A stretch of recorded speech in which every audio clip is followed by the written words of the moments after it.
الحمد لله نحمده ونستعينه ونستغفره ونؤمن به ونتوكل عليه ونعوذ بالله من شرور أنفسنا ومن سيئات أعمالنا من يهد الله فلا مضل له ومن يضلله فلا هادي له ونشهد أن لا إله إلا الله وحده لا شريك له ونشهد أن سيدنا وسندنا ومولانا محمدا عبده ورسوله فقد قال الله تبارك وتعالى في القرآن المجيد أعوذ بالله من الشيطان الرجيم بسم الله الرحمن الرحيم ولله على الناس حج البيت من استطاع إليه سبيلا ومن كفر فإن الله غني عن العالمين صدق الله العظيم رب اشرح لي صدري ويسر لي أمري واحلل عقدة من لساني يفقهوا قولي۔ معزز سامعین کرام،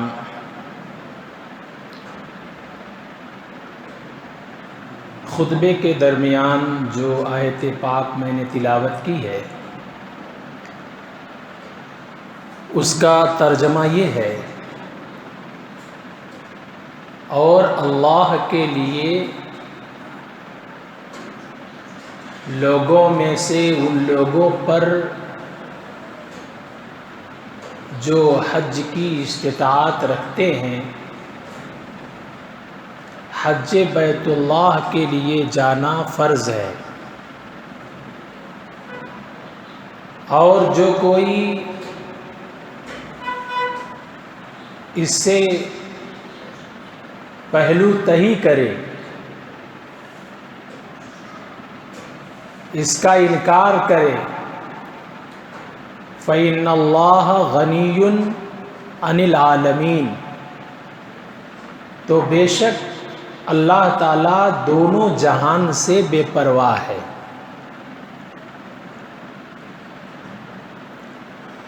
شریعت مطہرہ میں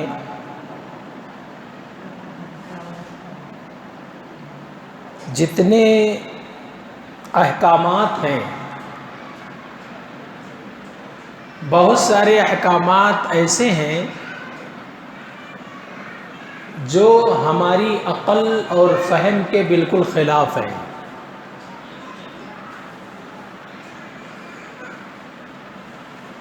ہمارے ناقص عقل میں اس کی حکمت اور مصلحت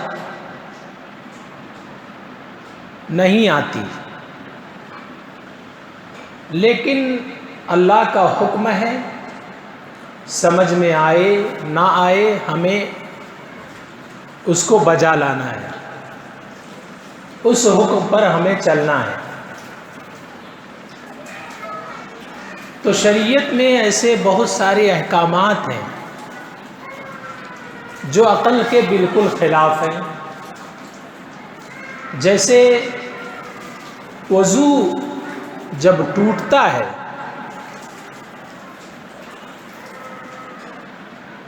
تو شریعت کی طرف سے یہ حکم آتا ہے، اب اسے اپنا چہرہ دھلنا ہے، ہاتھ دھلنا ہے، سر کا مسح کرنا ہے، پاؤں دھلنا ہے، اور حقیقت میں جہاں سے وضو ٹوٹا ہے، ریاح کا جہاں سے اخراج ہوا ہے، اس کو دھلنے کی بات نہیں ہوئی ہے۔ تو اس کو امر تعبدی کہتے ہیں، بس رب نے ہمیں حکم دیا ہے، ہمیں اسے ماننا ہے، ہمارے عقل میں فہم میں آئے نہ آئے۔ ایسے اللہ تعالیٰ نے حج جیسی عظیم عبادت مسلمانوں پر زندگی میں ایک مرتبہ فرض فرمائی ہے، اور حج کے جتنے احکامات ہیں اور حج کے جتنے افعال ہیں اور حج کے جتنے رکن ہیں اس میں سے اکثر رکن عقل کے بالکل خلاف ہے. عقل میں وہ بات نہیں سماتی، عقل میں وہ بات نہیں آتی. اس لیے کہ جب بندہ حج بیت اللہ کے لیے اپنے گھر سے نکلتا ہے تو ظاہر ہے کہ وہ اپنے گھر بار کو چھوڑ کے جا رہا ہوتا ہے، اپنے بیوی بچوں کو چھوڑ کے جا رہا ہوتا ہے، اپنے دوست احباب کو چھوڑ کے جا رہا ہوتا ہے، اپنے گھر بار کو چھوڑ کے جا رہا ہوتا ہے، اور اپنے اڑوس پڑوس کو، اپنے کاروبار کو، اپنے بزنس کو، اپنی تجارت کو، اپنی دکان کو وہ چھوڑ کے جا رہا ہوتا ہے. تو عقل تھوڑی دیر کے لیے یہ کہتی ہے کہ کہیں یہ پاگل تو نہیں ہو گیا، کہیں اس کا دماغ خراب تو نہیں ہو گیا کہ سب کو چھوڑ چھاڑ کے یہ جا رہا ہے. لیکن شریعت یہ کہتی ہے کہ وہ پاگل نہیں ہوا ہے، اپنے رب کے اس فریضے کی ادائیگی کے لیے وہ جا رہا ہے جس رب نے اسے یہ ساری نعمتیں عطا کی ہیں. یہ گھر بار، یہ بیوی بچے، یہ دوست احباب، یہ اڑوس پڑوس، یہ دکان، یہ کاروبار، یہ تجارت، یہ بزنس، یہ سب کس کا دیا ہوا ہے؟ یہ آخر کس کی دی ہوئی نعمت ہے؟ یہ اسی رب کی دی ہوئی نعمت ہے. اور بندہ اسی رب کی اطاعت کے خاطر جا رہا ہے، اسی رب کے حکم کے فریضے کو ادا کرنے کے لیے جا رہا ہے. تو شریعت میں حج کا جو حکم ہے اگر دیکھا جائے تو اس کا ایک ایک فعل، اس کا ایک ایک رکن عقل کے بالکل خلاف ہے. چاہے وہ طواف کرنا ہو، چاہے احرام کا باندھنا ہو، چاہے حجر اسود کو بوسہ دینا ہو، چاہے رمی جمار شیطان کو کنکری مارنا ہو، چاہے صفا اور مروہ کے درمیان میں سعی ہو، چاہے وہ عرفات میں ٹھہرنا ہو، یہ ساری چیزیں عقل کے بالکل خلاف لگتی ہیں. حقیقت میں رب اپنے بندوں کو مطیع بنانا چاہتے ہیں، تابعدار بنانا چاہتے ہیں. میں رب ہوں، تم میرے بندے ہو، تمہارے اوپر میری اطاعت لازم ہے. رب نے جیسے کہہ دیا ویسے تمہیں کرنا تمہارے اوپر ضروری ہے، چاہے اس میں حکمت سمجھ میں آئے نہ آئے، مصلحت سمجھ میں آئے نہ آئے، رب کا حکم ہے کرنا ہے. تو گویا کہ یہ رب ہمیں ہماری عبدیت کی شان بتانا چاہتے ہیں کہ بندہ اور غلام کیسے ہوتا ہے، بندہ اور غلام کیسے ہوتا ہے، آقا کی کیا شان ہوتی ہے، غلام کی کیا حیثیت ہوتی ہے. غلام کو اپنے رب کے ہر حکم پر سر نیاز خم کر دینا چاہیے. رب کے ایک ایک حکم کو بلا چوچرا مان لینا چاہیے، رتی برابر کہیں چوچرا نہ ہو، اعتراض نہ ہو، شک نہ ہو، شبہات نہ ہو. رب کا حکم آیا فوراً بندہ رب کے حکم پر جھک جائے، یہ عبدیت کی شان ہے. یہ بندے کی شان ہے. چنانچہ حج کے موقع پر جب حاجی بیت اللہ میں داخل ہوتا ہے، اللہ کے گھر میں آتا ہے، تو جب اس گھر کا طواف کرنے لگتا ہے تو شروع کے 3 چکروں میں رب کی طرف سے یہ حکم ہے کہ اسے طواف میں رمل کرنا ہے. شروع کے 3 چکروں میں اسے رمل کرنا ہے اور اجتباء کے ساتھ رمل کرنا ہے. رمل کا مطلب یہ ہوتا ہے کہ اپنے سینے کو تان کر، اپنے موڈھوں کو ہلاتے ہوئے، تیز چال چلتے ہوئے، اپنی قوت اور طاقت کا مظاہرہ کرتے ہوئے اسے طواف کے شروع کے 3 چکروں میں چلنا ہے. طواف کے 7 چکر ہوتے ہیں اور 3 چکروں میں اسے رمل کرنا ہے. تیز چال اور سینہ تان کر، موڈوں کو ہلا کر، قوت اور بازو کا مظاہرہ کرتے ہوئے اسے طواف کرنا ہے. اب رب کی طرف سے یہ حکم ہے. اب ہمیں حکمت سمجھ میں آئے نہ آئے، مصلحت سمجھ میں آئے نہ آئے، رب کا حکم ہے، ہمیں کرنا ہے. عام حالات میں رب کی طرف سے یہ حکم آتا ہے کہ وَلَا تَمْشِ فِي الْأَرْضِ مَرَحًا، کہ زمین میں اکڑ کی چال مت چلو. وَلَا تَمْشِ فِي الْأَرْضِ مَرَحًا، زمین میں اکڑ کی چال مت چلو.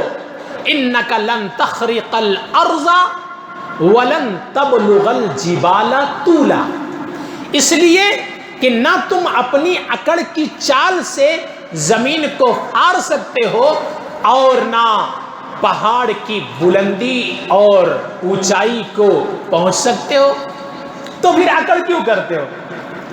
عام حالات میں رب کی طرف سے تواضع کی چال چلنے کا حکم ہے، اور ادھر حج میں شروع کے 3 چکروں میں سینہ تان کر اور تیزی کے ساتھ دوڑنے اور موڈوں کو ہلانے اور اپنے قوت بازو کا مظاہرہ کرنے کا حکم ہے. تو گویا کہ رب اپنے بندوں کو اطاعت سکھانا چاہتے کہ تمہیں مطیع بن کے جینا ہے، اطاعت شعار بن کے جینا ہے، فرما بردار بن کے جینا ہے. رب نے جیسے جو حکم جہاں پر کہا ہے اس پر اپنے سر کو جھکا دینا ہے، وہاں پر تمہیں جھک جانا ہے، اپنے رب کے حکم کو مان لینا ہے، اپنے رب کی بات کو مان لینا ہے. یہی بندے کی شان ہے، یہی عبدیت ہے. تو حج کے جتنے افعال ہیں اور حج کے جتنے ارکان ہیں وہ سب گویا کی عقل کے بالکل خلاف لگتے ہیں. کہ جب بندہ اور حاجی اپنے گھر سے نکلتا ہے تو عقل کہتی ہے کہ کہیں یہ دیوانہ تو نہیں ہو گیا، کہیں یہ پاگل تو نہیں ہو گیا کہ سب کو چھوڑ چھاڑ کے جا رہا ہے. اس کے گھر کا کیا ہوگا، اس کے کاروبار کا کیا ہوگا، اس کے بیوی بچوں کا کیا ہوگا، کسی کی پرواہ کیے بغیر وہ چلا جا رہا ہے دیوانہ وار اپنے رب کے گھر کی طرف کو. تو شریعت کہتی ہے یہ پاگل نہیں ہوا ہے، اپنے رب کے حکم کی فریضے کی، اپنے رب کے فریضے کی ادائیگی کرنے کے لیے حج بیت اللہ کے لیے وہ جا رہا ہے، اور اپنے اس رب کے حکم کو ادا کرنے کے لیے جا رہا ہے جس رب نے یہ ساری نعمتیں اسے عطا کی ہیں. اسی رب نے یہ ساری نعمتیں عطا کی ہیں. یہ گھر بار اسی رب کی نعمت ہے، یہ آل اولاد، یہ بیوی بچے اسی رب کی طرف سے دی ہوئی نعمتیں ہیں، یہ دوست احباب اسی رب کی نعمتیں ہیں، یہ اڑوس پڑوس اسی رب کی نعمتیں ہیں، یہ تجارت، یہ کاروبار، یہ بزنس، یہ دکان اسی رب کی نعمتیں ہیں. یہ دنیا کی آرائش، یہ دنیا کی زیبائش اور یہ دنیا کا عیش و آرام اسی رب کی طرف سے دیا ہوا ہے. اور یہ دنیا کی وسعت، یہ فراخی، یہ فراوانی جس کی بنیاد پر یہ صاحب استطاعت بنا ہے، اسی رب کی طرف سے یہ استطاعت ملی ہوئی ہے جس کی بنیاد پر یہ بندہ اپنے رب کے حکم کو ادا کرنے کے لیے جا رہا ہے. اور جب حاجی احرام پہنتا ہے، بغیر سلی ہوئی 2 چادریں کفن نما اپنے جسم میں لپیٹتا ہے. اپنے جسم میں کفن نما 2 چادریں جب لپیٹتا ہے تو جو کبھی وقت کا بادشاہ رہا ہو، ملک کا بادشاہ رہا ہو، کسی ریاست کا وزیر اعلیٰ رہا ہو، یا ڈاکٹر رہا ہو، انسپکٹر رہا ہو، پروفیسر رہا ہو، منسٹر رہا ہو، کلکٹر رہا ہو، اور ہمیشہ فاخرہ لباس میں وہ ملبوس رہتا ہو، ہمیشہ سوٹ بوٹ میں وہ رہتا ہو. اب ایسا جب بندہ اپنے ان لباسوں کو، اپنے ان کپڑوں کو اتار کر یہ کفن نما جب 2 چادریں اپنے جسم کو لپیٹتا ہے تو عقل کہتی ہے کہ یہ پاگل ہو گیا. آخر اتنے عمدہ بہترین لباس یہ اپنے جسم کو دیتا تھا، زیب تن کرتا تھا، اور آج وہ سارے لباس چھوڑ کر یہ کفن نما 2 چادریں بغیر سلی ہوئی اپنے جسم کو لپیٹ رہا ہے. یہ چادریں اسے کیا حسن پیدا کریں گی؟ یہ چادریں اسے کیا حسن دیں گی؟ یہ چادریں اسے کیا خوبصورتی دیں گی؟ یہ پاگل ہو گیا ہے، اس کا دماغ خراب ہو گیا ہے.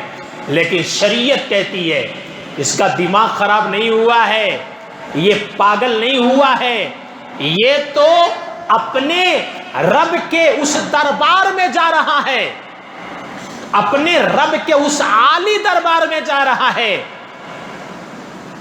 جس دربار میں شاہ و گدا، امیر و غریب، عربی اور عجمی، کالے اور گورے، چھوٹے اور بڑے سب یکساں ہیں، برابر ہیں، کوئی چھوٹا بڑا نہیں ہے. اس رب کے عالی دربار میں جا رہا ہے تو رب نے پورے عالم کے مسلمانوں کو ایک یونیفارم دیا ہے، ایک یونیفارم دیا ہے کہ وہی کپڑا پہن کر اور بغیر سلی 2 چادریں اپنے جسم میں لپیٹ کر میرے عالی دربار میں آئیں گے. ایک ہی صف میں کھڑے ہو گئے محمود و ایاز، نہ کوئی بندہ رہا اور نہ کوئی بندہ نواز. اس لیے یہ بندہ اب اس عالی دربار میں جا رہا ہے تو رب کی طرف سے یہ حکم ہے کہ وہی یونیفارم پہن کر کے آنا ہے. اس لیے کہ اب یہاں کوئی چھوٹا بڑا نہیں ہے، یہاں کوئی امیر و غریب نہیں ہے، یہاں کوئی شاہ و گدا نہیں ہے، یہاں کوئی کالا گورا نہیں ہے، یہاں کوئی خوبصورت اور بدصورت نہیں ہے. سب اللہ کے دربار میں یکساں اور برابر ہے، سب اللہ کے دربار میں یکساں اور برابر ہے. اس لیے اللہ تعالیٰ نے حاجیوں کو وہ کفن نما 2 چادریں بغیر سلی ہوئی حکم فرمایا ہے کہ اپنے جسم میں لپیٹ کر میرے دربار کو آؤ.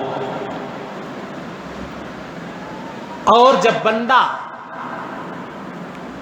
حجر اسود کا بوسہ دیتا ہے تو عقل چیختی ہے، عقل چلاتی ہے، عقل واویلا مچاتی ہے، ارے یہ کیا کر رہا ہے؟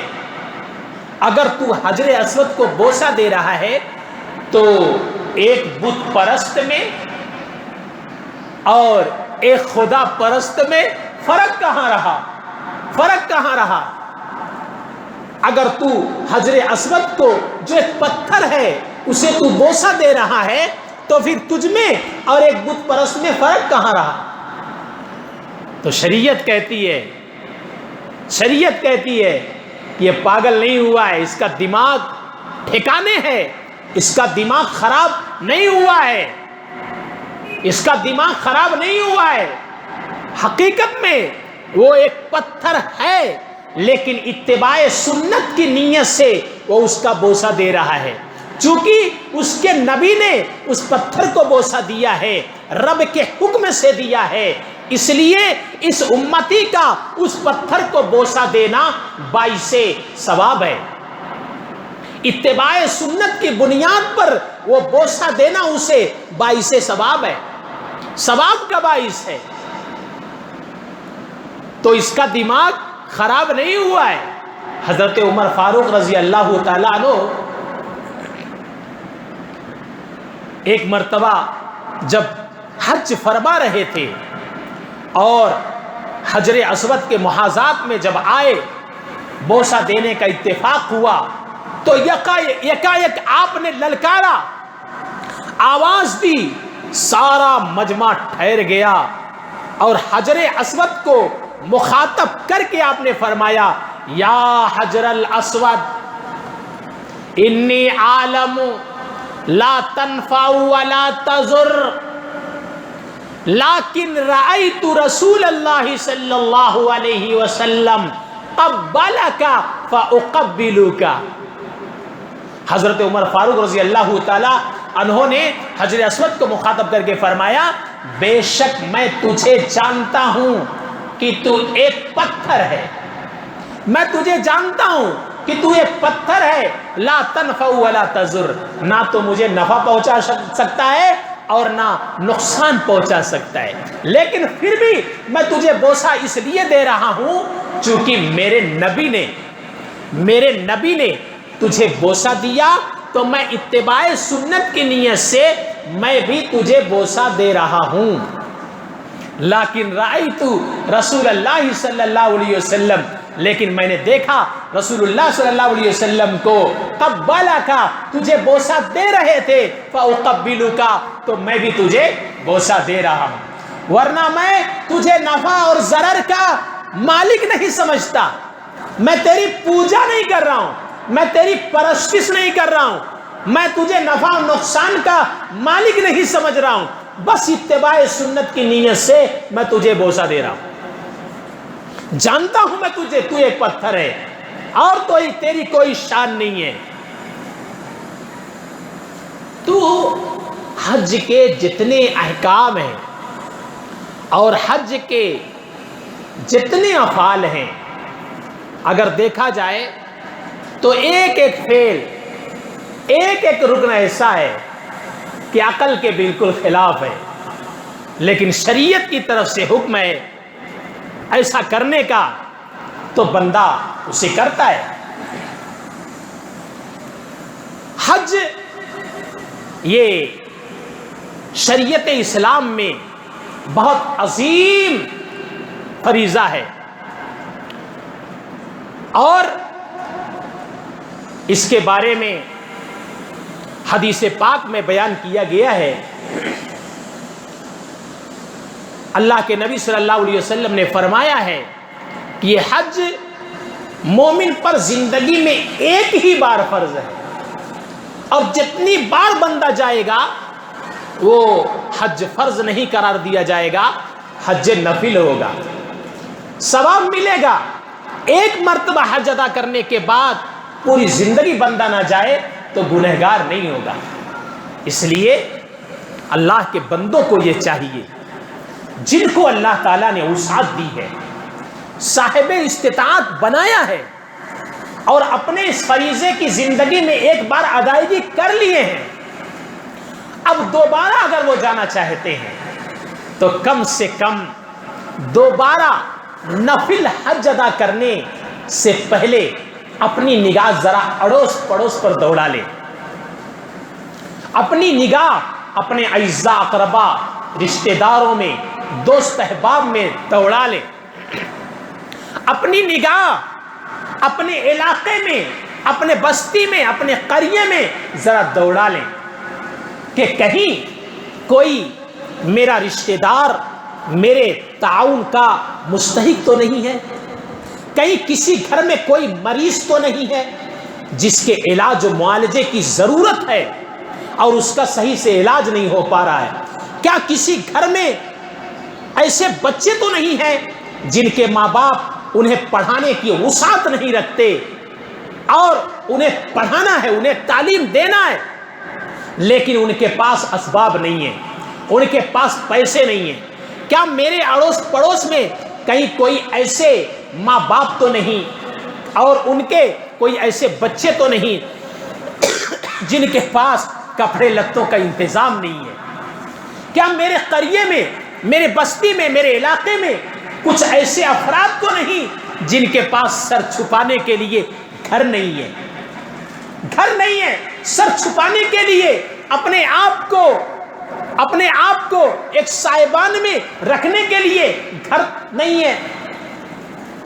ایسے لوگوں کو جن کو اللہ تعالیٰ نے مال سے، اپنی نعمتوں سے نوازا ہے، انہیں چاہیے نفلی حج اور بار بار عمرے پر عمرہ کرنے سے پہلے اپنی نگاہ اپنے رشتہ داروں پر، اپنے دوست احباب پر، اپنے اڑوس پڑوس پر اور اپنے قریے، بستی، علاقے، محلے پر دوڑا لیں کہ کہیں اگر ایسے افراد ہوں کہ وہی پیسہ جو حج میں آپ نفلی حج میں لگا رہے تھے، وہ پیسہ اگر آپ کسی کے علاج و معالجے میں لگا دیں، وہ شفا یاب ہو جائے، جس کے علاج و معالجہ کا انتظام نہیں تھا آپ نے اس کے دوا دارو کا انتظام کر دیا، جس کے بچوں کے تعلیم و تعلم کا انتظام نہیں ہو پا رہا تھا آپ نے اس کے تعلیم و تعلم کا انتظام کر دیا۔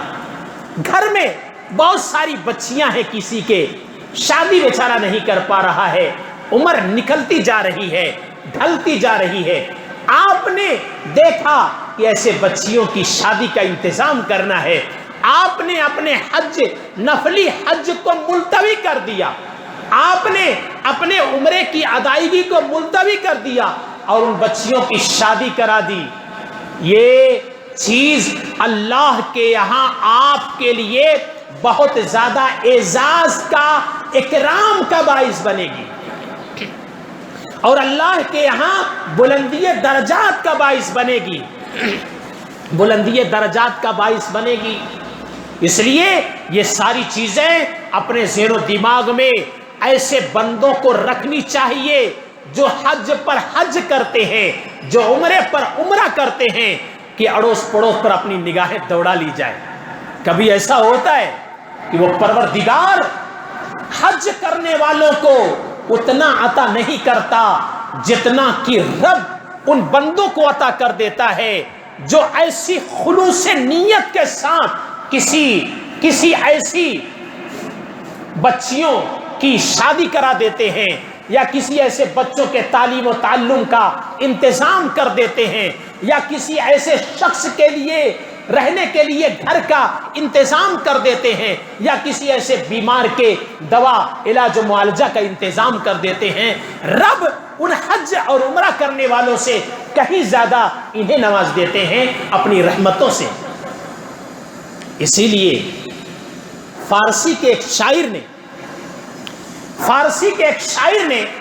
فارسی میں ایک شعر کہا ہے، وہ شعر مجھے یاد نہیں ہے لیکن اس کا ترجمہ اور اس کا مفہوم مجھے یاد ہے۔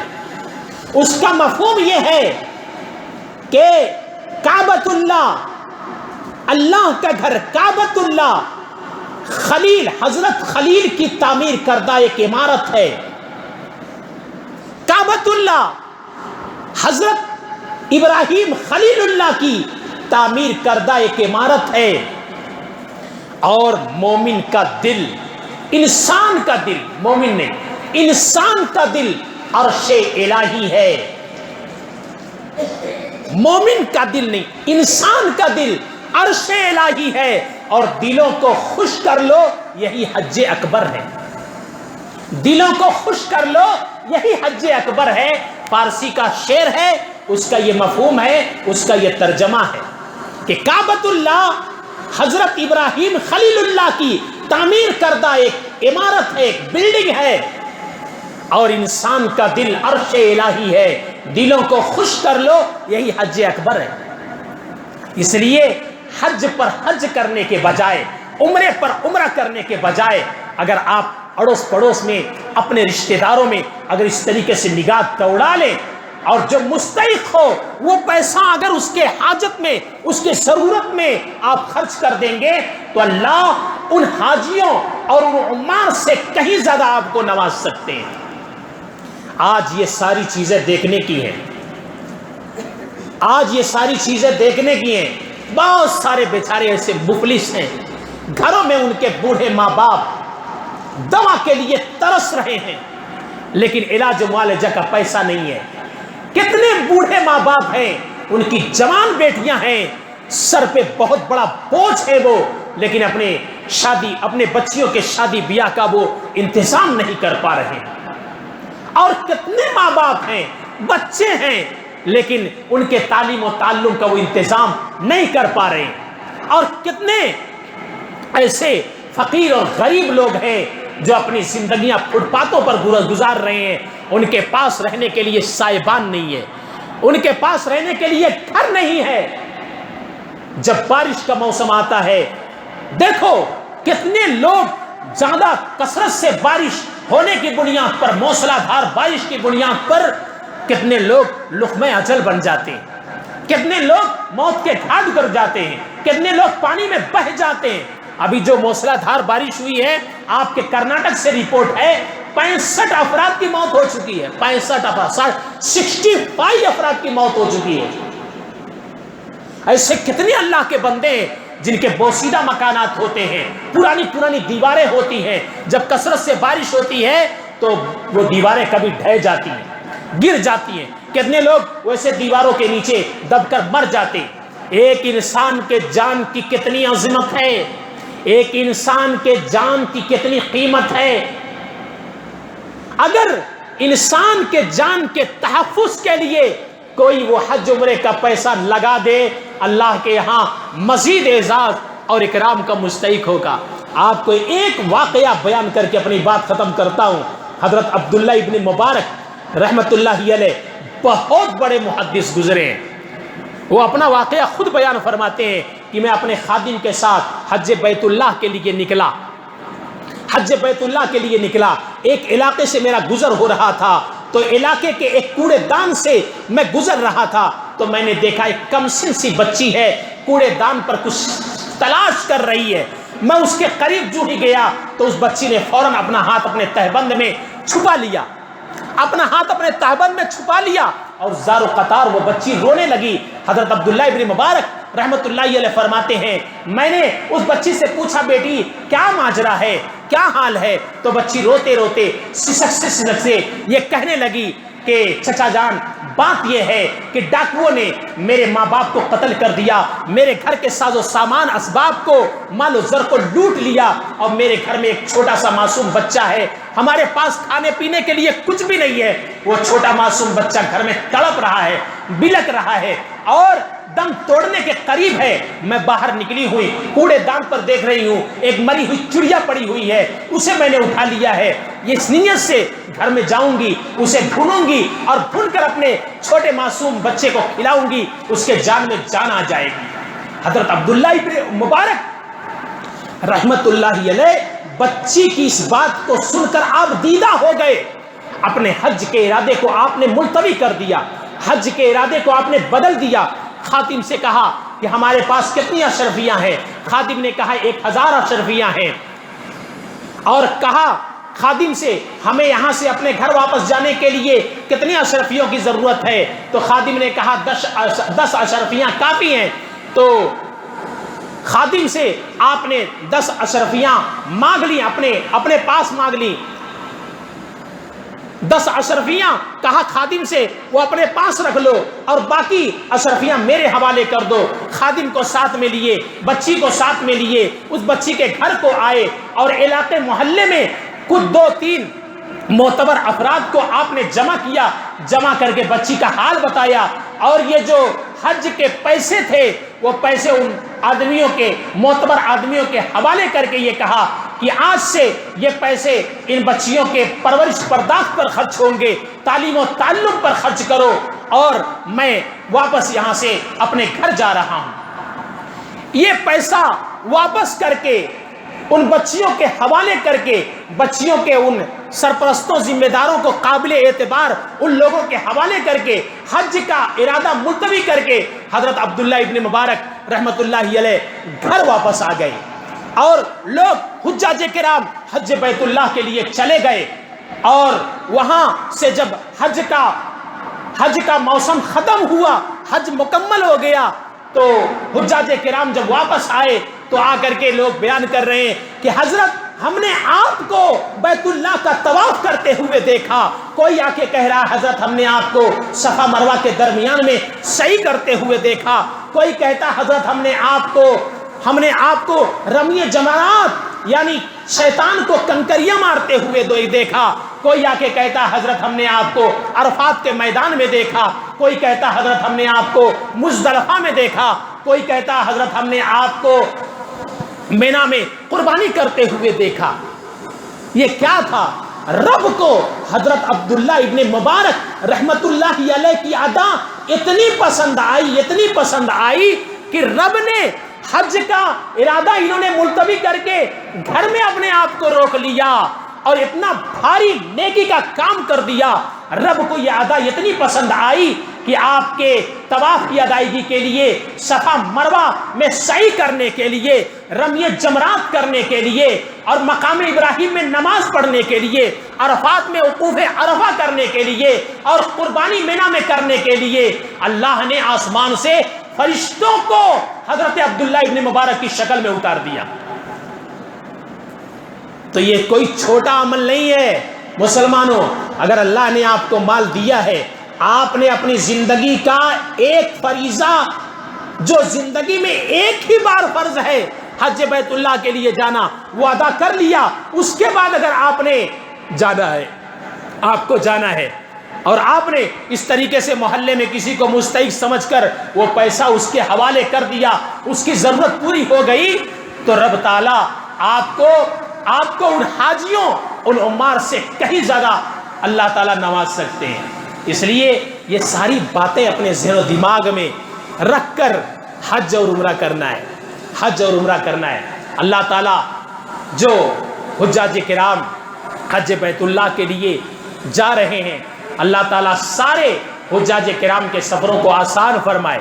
جو جا چکے ہیں اللہ تعالیٰ سارے حجاج کے حجوں کو قبول فرمائے، اور کسی بھی قسم کی ناگہانی آفت اور مصیبت سے سارے عالم اسلام کے حجاج کرام کی اللہ تعالیٰ حفاظت فرمائے۔